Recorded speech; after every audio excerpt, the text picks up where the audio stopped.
Y'all better be ready, man. A lot of niggas want the fame, but I just wanna get paid. Back in the building, let's get money. PMG LLC presents Major Key Podcast. In the building with the homie Mach. You know this. Let's get it. And this week, this episode, a special episode. We got DJ Abel in the building. DJ Abel, much It's a Sean Wright, a.k.a. DJ Abel. The one and only, representing Atlantic City, right? For sure. Man, I do all South Jersey, man. Okay. Because honestly, I hate separation of Atlantic City, Pleasantville. Nah, it's all South Jersey. Okay. We I can dig it. Riding, man. I can dig it, man. So, formal introduction to Major Key Podcast. I'm the type of person, if I work with you once, or if I'm around you once when it comes to this music, we're going to work eventually, in God's plan. Exactly. And when we put everything together, we reached out to him. He gave us the interview, on the radio show, Mach. Shouts to everybody that was part of that interview. Oh, yeah, definitely. And that's when we really took off. What you say, Mach? At Stockton? At Stockton. Yeah. That's when we really started networking and working, and shouts to that. Like we but before that interview, I caught you guys at Beta Field at the Latin Festival. Oh, yeah. That was before that? I saw you guys there. Okay. And I was like, yo, this dude does everything. Because remember, I saw you at a hip-hop showcase and you was performing hip-hop. But then when I saw you doing your, I'm like, okay, this guy's bilingual. He got multiple skill sets, talent. And that's what I most remembered is that you. Much appreciated. Yeah, so I'm like, this dude can hit all kinds of markets if he choose to. In God's plan, I chose to, but tonight is not even about that. Tonight on Major Key Podcast, Mike, it's about DJ Abel, it's about Sean Wright. To us here, you're OG, Definitely. And that comes from the heart, that comes from doing our history, right? Like Mach would say, doing our homework. We're going to keep it going. That's definitely some homework right there. I mean, you do your homework, and I bet you his name pop up, you hear me? Remember, I started out at LFR when it was still the vinyl era. Oh, yeah? I mean, when we had literally walls of records. They ain't had no drums and nothing, like, at least some drums. Go ahead. But seriously, WLFR, Stockton University. First off, when they went to university status, all kinds of money came to Stockton, and they were able to invest in just improve the facilities. So when the radio station got itself together and they reached out to different DJs to do different things. I was fortunate enough to get radio show back through my boy DJ Bo. Oh, man, first of all, I gotta shout out DJ Bo because shouts to Bo, man. I would not be back on the air if he hadn't invited me back onto his show. Okay. And then the crazy thing is we came to find out we're cousins. That's when did you find? Hold up, man. When did you find this out? Recently? Long story. I mean, when we got back together, we found out we was cousins. Okay. And the way we found out, my mutual cousin Pam, who her father is related to my mother on that side, and he's related through her mother's side. So. Come to find out, I'm like, damn, we are family. And the only reason we found out is because Pam gave a shout out and said 2 of my favorite cousins. Wow. So she really put it out there. Yeah, so we was like. That's neat, man. That's nice. Wait, what do you mean 2? Let me call Pam up. Made that phone call, right? And we both come to find out through my cousin Pam, on her mother's side, he's related. On her father, I'm related. So we family. And it was funny. All he wanted to do was dedicate a show to DJs. And he had invited me up, and I had kept turning him down. Wow. Why? Kept turning him down because at the time, I was busy just trying to get gigs at little local spots. Okay. So I didn't have the time because I'm trying to get my name out there as far as, being seen, being hired. I was trying to book as many gigs as I could. Right. But he told me the day that I'm like, you know what? I'm not doing nothing. I'm going to come up there. And he had invited many other DJs, but I was the one that, for whatever reason, he's like, you know what? I like what you're doing. Why don't you be my regular DJ on the show? I'm like, okay, I'll do that. That's love, man. And like I said, and all this was before we found out we was family. Wow. Okay, and it was genuine. It was genuine brotherhood. It was genuine. Him wanted you to work. So it wasn't like he was like putting me on because I was family. Right. We just happened to build a friendship relationship. And then found out we was actually family. That's a great story. So it was crazy because I went home. I said, "Yo, Mom, I met this dude, and it turns out we related." It's like, and my mom didn't, but my aunt, she's like, "Yeah, I know him." He's like, "Yeah." That's crazy, man. So there it is. We're distant cousins that came together through circumstances of music. Literally brought us together. Shouts to the family. Shouts to the family trait. And that's what it's about on Major Key Podcast. Sean Wright. It's about family. And since day one, you've been A1. You've been family to PMG LLC. You invited us in to do the multiple times. Let's not get it messed up. You invited us multiple times to the radio station. We had the artists up there. We even did a little freestyle. One of my favorite interviews too. I appreciate that. Mainly I appreciate because that. Man, DJ, but he be having mad shit in motion though. He you know, he's out there. Niggas don't know. They know. You know what I'm saying? You act like you don't know, but they know. I try to stay busy, but honestly, I try to stay busy. all I'm doing, I'm just trying to keep the tradition of what was before me. Because in South Jersey, we have a rich hip hop history. Right. And you love that shit. That's what and I love this. Yeah, right. Love that shit. It's like that ball player that didn't make it to the league. I'm still going to play ball. I'm still be the greatest. That's it. That's good, man. So let's tap into that, man. Let's get right into it, Mach. Let's tap into the culture, your culture when it comes to hip hop in this area. You say South Jersey.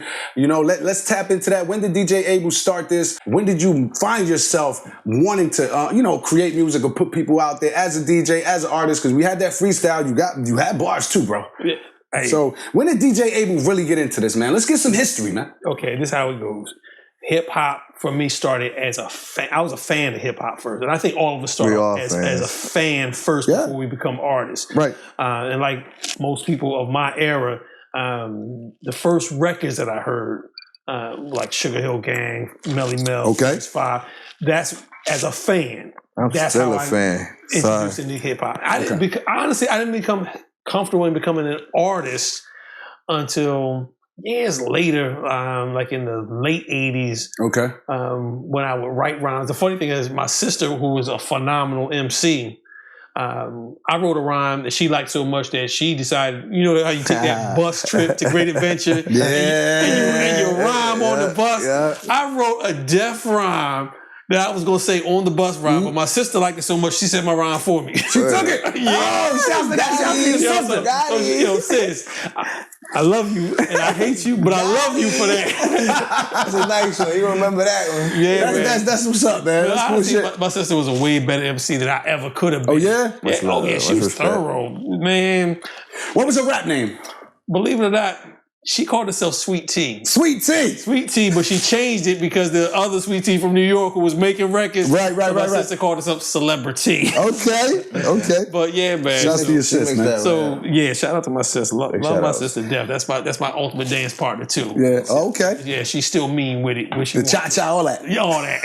All right, so the 80s, you tapped into it, you started writing. The crazy thing about hip-hop in Atlantic City, because you know how people talk about hip-hop history, they think about New York. But the Bronx, where it came from, everywhere. Right, and that's what it is. But I think wherever hip-hop landed, every individual place has its own individual history. Absolutely. Okay, and for South Jersey, a lot of our hip-hop history begins with artists like... I said Silver Fox. I never heard of Silver Fox. You going a little? I want to hear this. I want to hear this. I want to hear the history of AC. Let me tell you about Silver Fox. Silver Fox. This dude is so well respected that Cool G Rap credits him as one of his inspirations. Wow. Okay, now cool. Shouts to that. Silver Fox still alive? Silver Fox, yes. Shouts to Silver Fox, man. I had him on the radio show. Yo, Fox, you still that dude, man. Shouts to Silver Fox. I'm gonna check something. He still got me. He got music out. And the crazy thing is, he's from Harlem. Okay. But he has family in South Jersey, and he was always down here. So we always thought he was from South Jersey because that's how much he was down here. He was out here a lot. Yeah, I get it. And in fact, there's a YouTube clip of Silver Fox and Tila Rock. Tila Rock? Tila Rock from New York. Okay. One dude that made It's Yours.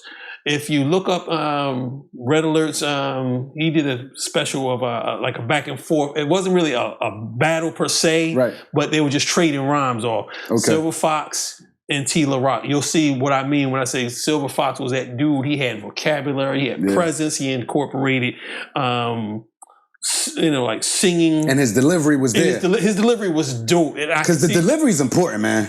Mach, what did you say? We're doing the radio show. I'm sorry for cutting you off, but we run into a lot of artists, and that delivery has to be there, man. Song got pop.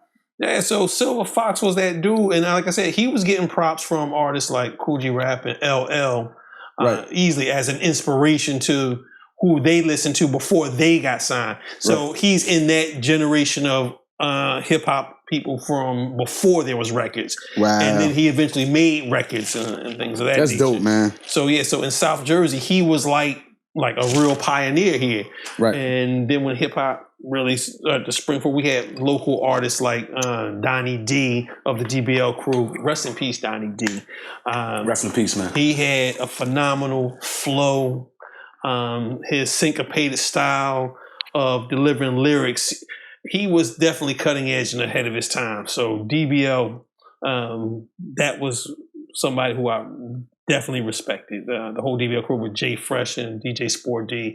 They made records on Urban Rock Records, which is an independent label out of New York. Okay. And they had a few artists on their stable, but DBL crew was like one of the first artists from South Jersey to get signed to an independent label back in the day. That was a big deal back then. Yeah, absolutely, man. Because back then it was either mixtapes. I don't think mixtapes had come out like that, right? It wasn't even mixtapes has always been around because if you really think about it, the underground tapes from New York. Yeah. You know, you got to go up there to get it. Around that time. New York is the template. I'm not even going to dispute that. Right. But as far as down in South Jersey, we neighbors.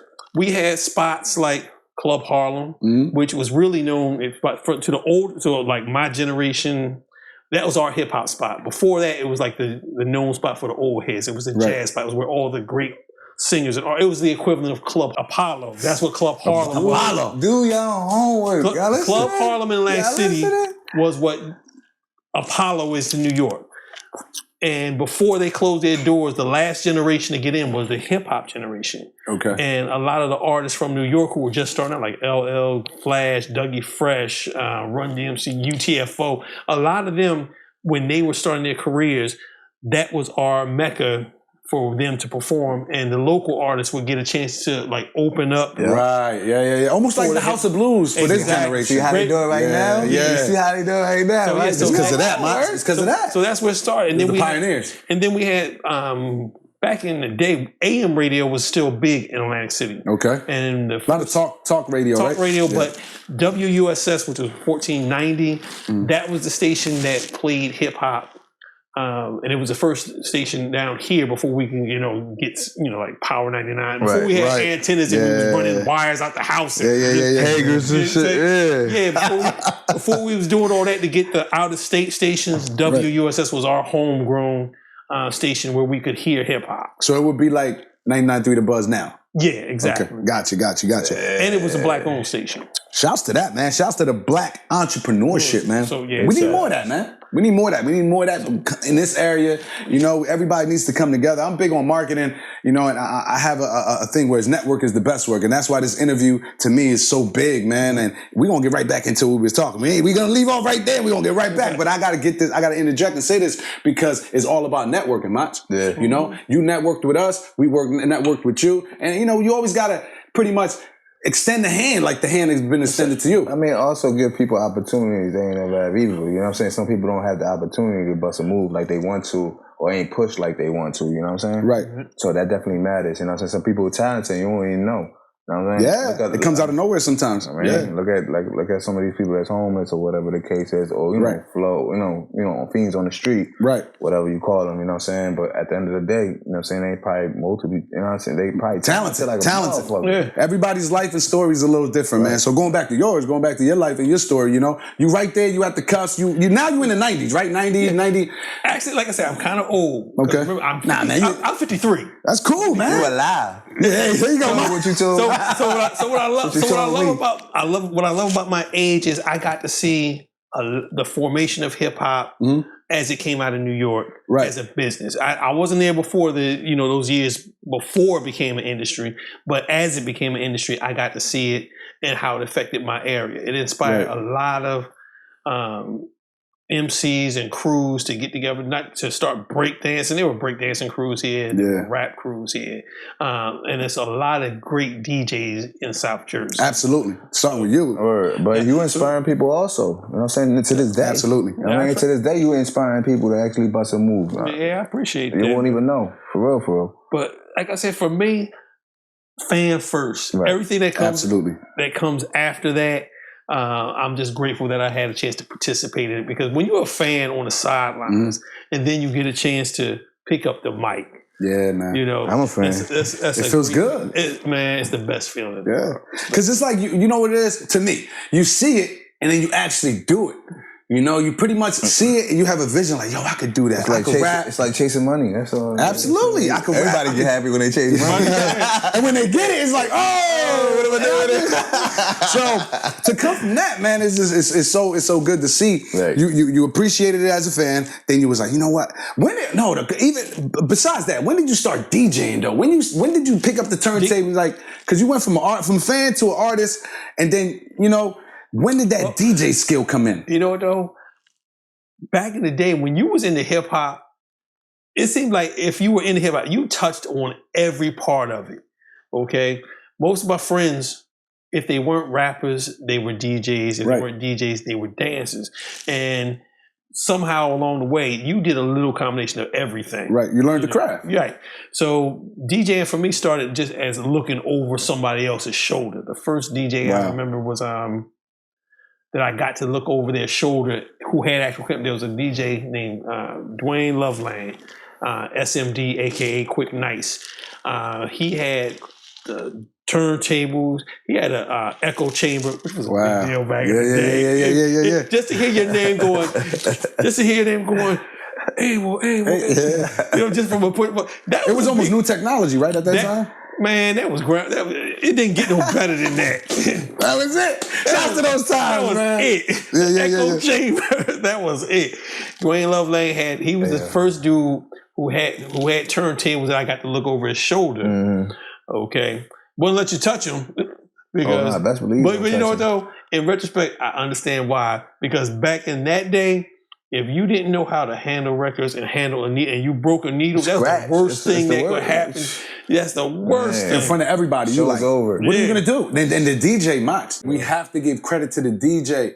Every single time there's a show, every single time there's anything that has to do with music in his life, ain't gonna be a show. You have to give the credits to the DJ, because if not, DJ, there ain't gonna be no show. Whoever controls that music is the DJ. We have to give credit to the DJ, man. So going back to your story as far as DJing, when did you really pick up the turntables? When did you really get into the craft? The funny thing about it is I didn't even plan on getting into DJing. Okay. It was by accident. It was by, I call it happenstance. I was more focused on writing lyrics. I really didn't care about being able to produce, but being around certain people made me interested in it. Because my boy Thad, he did everything. He was a DJ, he was a beat maker, he was a rapper, he was a songwriter. My boy Larry was like the best DJ I've ever known in life. Wow, life. I'll say, and I mean that. That's a lot. Now, Jazzy Jeff is the greatest DJ, but I'm talking about people who you are around every day. Who you get to see. When you get to see I'm not gonna be around Jazzy Jeff. Let's just say. Yeah, I get it. Okay, but my boy Larry. But you see him firsthand, and you seen him put the work in. Yeah. But my boy Larry was the most phenomenal DJ I ever got to be around. I picked up more from him than I ever thought I would in life, because I saw him one time, and this is in the vinyl era. We was at his house one day, just messing around with the turntables. He put on this one record that had an acapella. And he said, you know what, I'm going to see how many beats I can switch to before this song ends. And I remember this is literally starting a record, taking a record off, throwing another one on. And if I wasn't there to see it, I wouldn't have believed he did it. But he went through like 8 records on one blend. Wow. And we were doing this in the analog era. I'm talking about cassette tape, push the button. Yeah. If you messed up, you got to rewind and start over. The whole side. Yo. Yeah.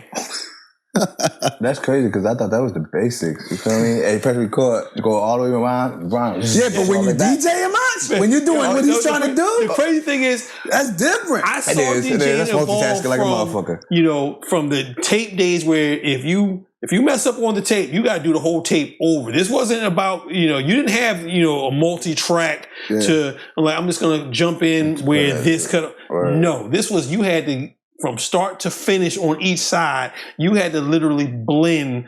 That's crazy. Think of it like volumes, this. Remember when the longest tapes back in the day was the 120-minute tapes. Yes. That means 60 minutes on each side. That's you all had to mix, and it had to be flawless from start to finish. And Larry was one of them dudes who I got to see who could do that from start to finish.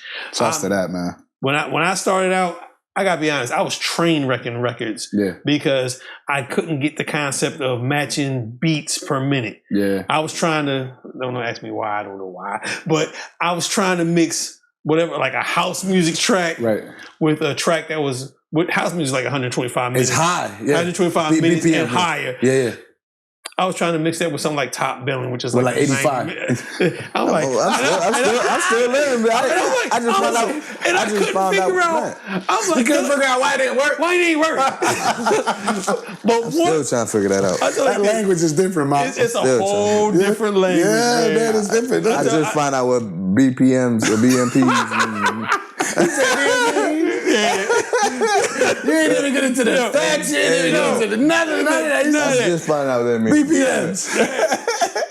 So yeah, for when I got around certain DJs, like Larry taught me the overall everything of how to scratch a record in, how to bring an acapella in on the beat. And he basically explained it like this. Imagine yourself singing the song. That's how you start the record. If you're mixing an acapella, think of if you were actually singing it, you come in on the one. Right. Okay? Yeah. That's it. That was it. And I'm like... And if the beat drops right there, you're good. Yeah, that's perfect. Yeah, so it's boom. So I learned how to come in on the one. Right. I learned how to do certain, what I call DJ tricks, which I call like the back-to-backs. Anything that had to do with like some type of acrobatic skill. Right. Larry showed me how to do that. Wow. The person who showed me how to master mixing house music was a female DJ. She was calling herself Red One back then, but she's known as ML the Mogul now. She does everything. She makes shirts, she does fashion, she does all that. Nice. Shouts to her, man. But she showed me how to blend house music. She showed me the importance of blending beats. And I'm like, okay. Thad, like I said, I learned a little bit of everything from him because when I first met him, he had he was the first person that I knew had the full studio at the house. Keyboards, drum machines, turntables down in the basement. That was our dungeon right there. He had everything, and he showed me how to hook up equipment. Larry showed me how to get the best sound out of equipment. He showed me what. Yeah, because you can have equipment, you can have the top of the line, the best studio equipment. But if you don't know how to hook it up together, how to EQ it, set this. It means nothing. It means nothing. It's like you just spent all this money for nothing. It's like having a race car and you ain't even got a license. You don't even know how to drive. You don't even know how to drive. He was the best inside how you got here. I see a lot of dudes, they got spaceship equipment and can't fly shit. Can't wait.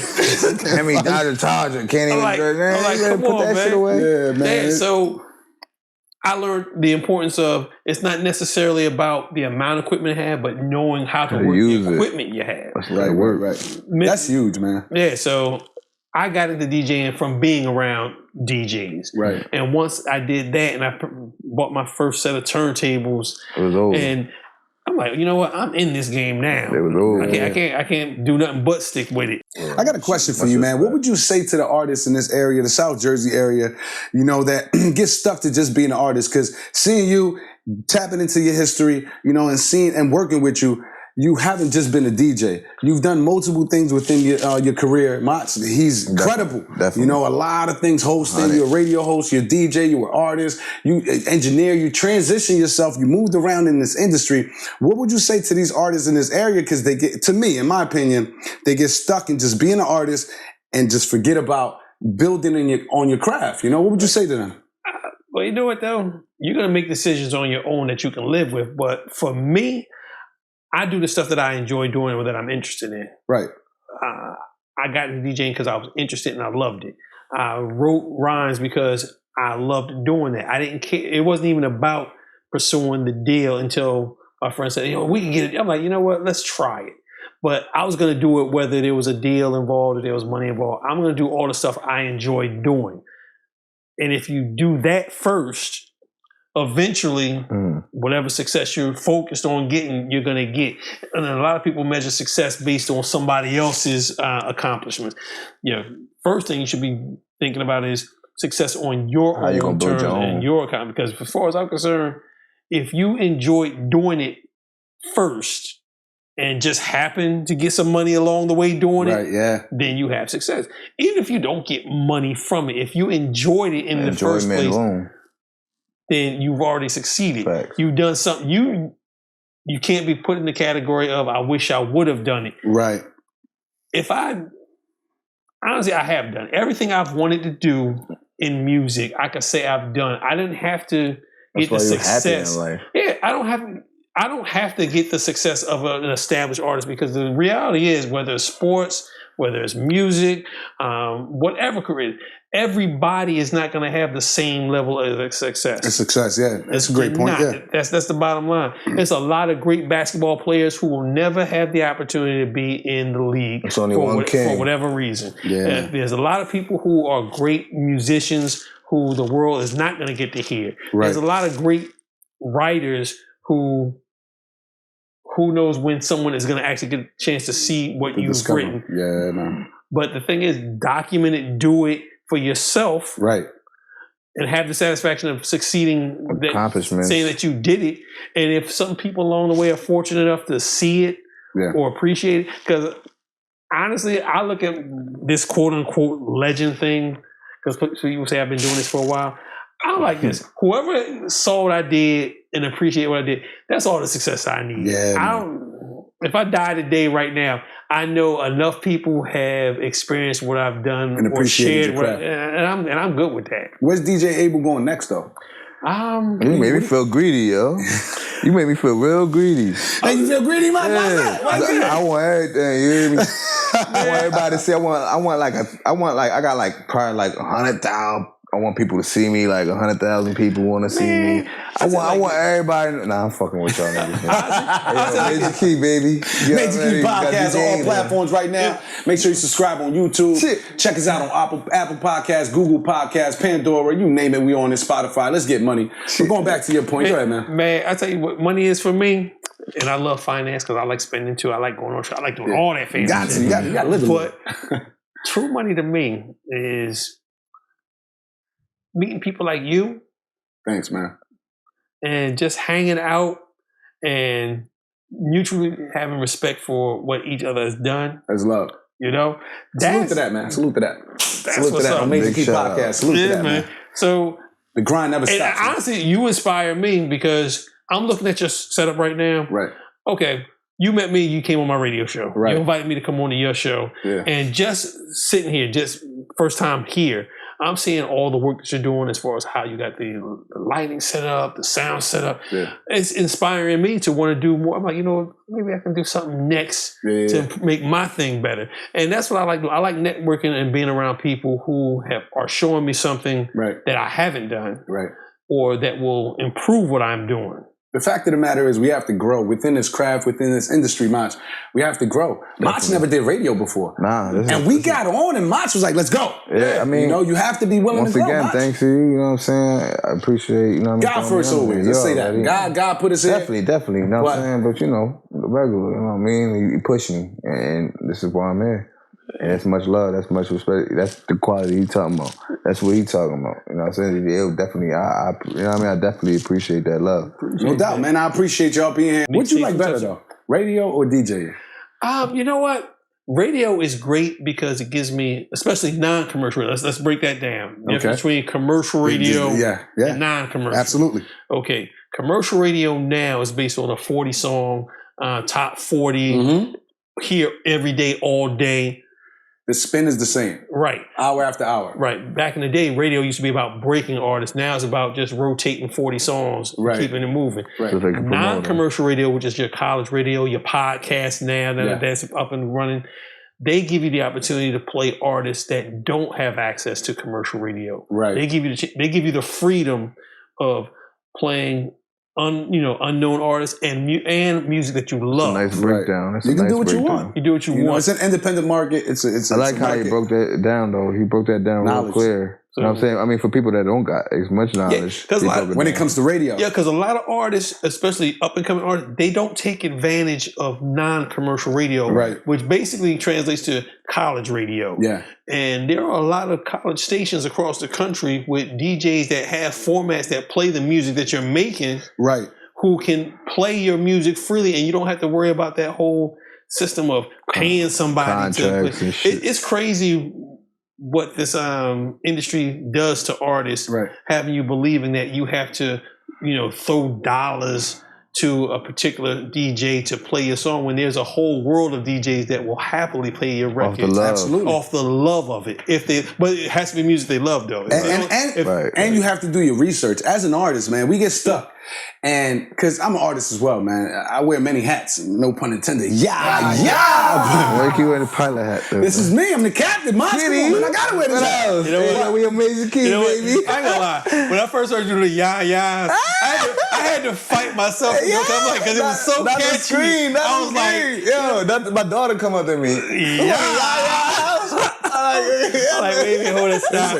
That's why I did it. Shout out. Because I know it'll stick. It's one of those things you have to market yourself. You have to pretty much stick out, stand out, some way, somehow. Definitely. And I'm genuine. I'm true to myself. Right. I'm not somebody else that's out there, But going back to as far as the artist, looking for a way out, man. Yeah. You have to look for these DJs. You have to look for these radio stations. You have to look for these radio shows. You can't sit back, put a song on SoundCloud, put a song on YouTube. But that's how it switched up, though. That's how it switched up. It went from, giving out mixtapes, from CDs, tapes, mixtapes to streaming into more like a show. All that is fine. Right. And I don't knock it at all. But I also say take advantage of the grassroots resource of non-commercial radio. Because in most cases, even if you're an artist that hasn't been to college, 9 times out of 10, you got somebody in your family that is in college.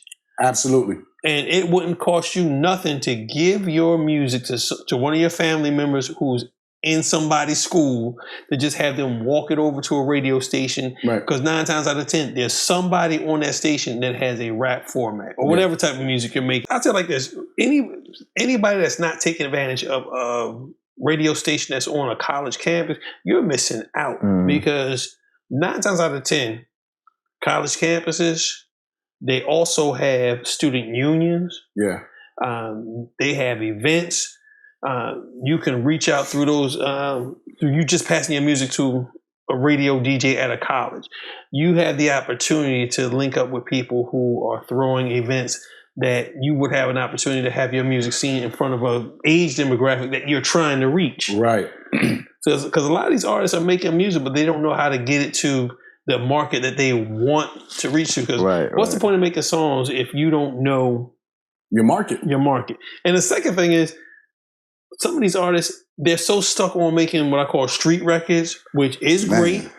It's cool. But even your favorite artist is smart enough to make a radio edited version that can be played for the masses. For the masses. You need music for the masses, man. You need artists. Listen. Even if you don't you coming from DJ Able, the OG, the legend from Atlantic City. I'm just saying, man. You need music for the masses. We get stuck as artists, Mach, making street records. That's cool. You should make it. You should make your music accessible enough that a DJ who is willing to play your music to play it. Because I had this conversation with my daughter, who is an artist.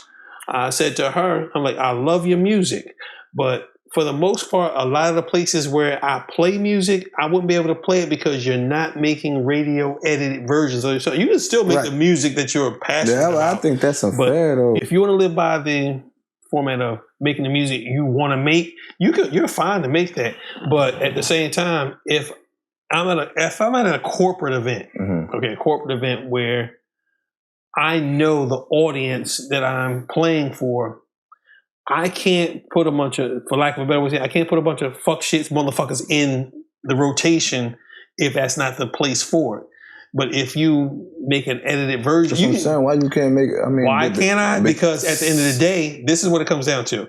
I am paid to play for a particular audience. Okay. As a DJ. I can't risk my opportunity of getting that gig back or losing that gig because I'm playing a music that will possibly stop me from getting that gig again. That's a great answer, man. Yeah. That right there, Mox. If you can't get past that as an artist or anybody, so and that's you're gonna fuck his bag up. So I have to look at it like this. I can either play music that has been clean and fits the format, or I can take a chance and play music that hasn't been clean and lose the opportunity of getting multiple gigs because I took a chance on playing an artist who didn't do the one thing I asked him for, make a radio version of the song. I didn't ask you to make a pop record. I didn't do that.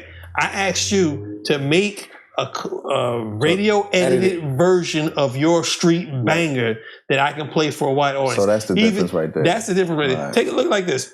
Party Up, which is one of my favorite DMX records. Yeah. Rest in peace, DMX. We all know what the street version sounds like. It's raw. But it's raw as... If those people that really listened to that record knew how raw that was. Yeah, man. However, he has a clean version. Absolutely. That plays in... Everywhere. That plays on commercial radio. Right. They have a radio. It's still the same banger. Right. Still the same energy, still the same everything. It's just edited for the language to be acceptable. And some artists, I don't understand why they don't say, if your favorite artist is going by this guideline, making both versions, a street version and why are you so opposed to making a radio version? It's the same song. Right. You're not changing the song. You're not changing the song. You still have the same. You're just punching out or putting a sound effect over the language that is not acceptable. Right. That's all you're doing. And the crazy thing to me, back in the day, it was whack to cuss on records. Yeah. They saved the cussing for the live show. For the raw diggity. Yeah. What I'm getting from you is, as an artist, just have a clean version so I can both. That's have it. both. Yeah. You know, you don't have to switch your style. You don't have to. I'm not asking. And the crazy thing is, B.I.G., I've listened to the street version and the clean version of some of his songs. Right. B.I.G. took the effort to actually go in and re-record the vocals to sound clean. He didn't do the punch out. Yes. He did the whole thing? He did the whole thing from start to finish. I didn't catch that. It's a couple of versions I have of Biggie songs where instead of saying nigga, he'll say one. Yeah, okay. I'm going to go back and listen to that. I'm going to listen to both back to back. I'm serious. And it's the same energy. There's certain records that will get past FCC guidelines, and I get that. Right. But for the most part, the average artist, if they're smart, why wouldn't you take a chance of making a radio version to get it played on commercial radio? Because a lot of artists like to complain, they don't play my songs on the radio. Well, nigga, you ain't make a radio version for them to play. What? You claim you want to be street. You can't have it both ways. A song for the radio. Watching the Notorious movie, dude said you can either make a couple of records that are going to get you some radio play, or you can be one of them mixtape niggas that nobody here knows about. You gotta have some type of content for the people, for the masses. And you gotta decide what type of artist you want to be. And if you decide that you're gonna be a street artist, you're gonna have to accept the fact that if you choose that willingly, then don't expect the masses to know you. Right. You're gonna have to build your audience underground and live with that. Live with that. Because and understand it's gonna take that much longer. But there's a lot of underground game is different, bro. It is. But there are some artists that are successful at, like my favorite one who passed away, MF Doom, rest in peace. MF Doom, yeah. MF Doom, he had a commercial contract when he was with KMD, because that's who he started with and started at. When he decided that he didn't want to go through the format of commercial success, he built his success on his own terms without a lot of videos. And eventually the masses came to him because he ended up making music for the Cartoon Network, won awards for that. And he built a career based on grind and showmanship. It's a pleasure to have you here on Major Key Podcast, DJ Able, Sean Wright. And this is not the end of it. We're going to keep working. We got a lot of things coming up, man. You stay in tune, because when we speak it to existence, man. It's to the top, ain't no coming down. DJ Able, Sean Wright, I appreciate you being on Major Key Podcast. Mach, I gotta give one more shout out. Go ahead, man. This particular shirt, which is stay busy to stay out of trouble. Oh, wow. This is dedicated to my man Jermaine Benjamin and comedian Top Flight. This is a movement they started. Top Flight created it, and Jermaine Benjamin got behind it. And what it is a movement to try to get young black men in particular, but all people in general, on this movement of trying to stay positive, stay busy doing something creative and productive to stay out of trouble. Because they're sticking together, man. Yeah, so I have to give a big up to them. I'm supporting the shirt line. I had to bring it out. Shouts to stay busy to stay out of trouble, man. On Major Key Podcast. Yeah. Shouts to the whole movement. As I said, shouts to DJ Abel. Shouts to Sean Wright, if you want to call him. Whatever you want to call him, just know he's working. Sean, period. That's all. Just Sean. He working. Mox RCG on Instagram. It's the Pilot on Instagram. Let him know your Instagram. Give him all your social media. Where to find you at, DJ Abel. Let's get it right now. Well, on Instagram, you can look me up on Liquid Flow Inc. On Facebook, I'm just Sean Wright. That's it. But you'll see all the video clips. You'll see the pictures. I've done some cool stuff. That's all I want to do. I just want to be known as a dude that did some cool stuff. Yeah, man. This is the coolest dude I know. The coolest old head I know. Let's get money. Old but still young. Old head but still young. He taught me something. He taught me a lot today, man. Definitely. He went through some history. Do your homework. Do your homework, man. Shouts to hip hop. Shouts to the whole movement we got here in South Jersey, man. It's to the top, ain't no coming down. Major Key Podcast on all platforms. I appreciate all the fans out there. Make sure you subscribe to YouTube. Listen to us on Apple Podcasts, Google Podcasts, any audio podcast platform. We on there, you name it. Shouts to Dama O in the background, executive manager. Yo, raise my glass. Raise your glass for that. Raise your glass.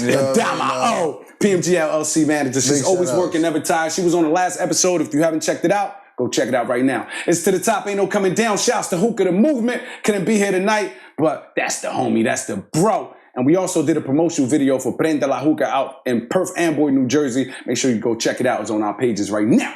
Listen, it's to the top, ain't no coming down. It's been a pleasure. Sean Wright, DJ Definitely Abel. a pleasure. Mox. Man, you already know. Let's get it. We'll see y'all next time. Y'all better be ready, man. A lot of niggas want the fame.